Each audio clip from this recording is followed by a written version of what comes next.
স্বামী বিবেকানন্দ বলেছিলেন, জীবে প্রেম করে যেই জন সেই জন সেবিছে ঈশ্বর। মানবতা আজও বেঁচে আছে, তাই স্বামী বিবেকানন্দের এই বাণীকে মন্ত্র বাক্য হিসেবে মেনে নিয়ে মানুষের সেবা করছেন অনেকেই। এমনই একজন ব্যক্তি কমল মল্লিক।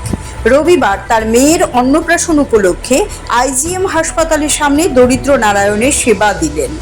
রাজধানীর ইমাম মহেশ্বর মন্দিরে হিন্দু রীতি মেনে তিনি পুজো অর্চনার কাজ করান। মন্দিরে দেওয়া ভোগ পরবর্তী সময়ে নিয়ে চলে যান রাজধানীর আইজিএম হাসপাতালের সামনে।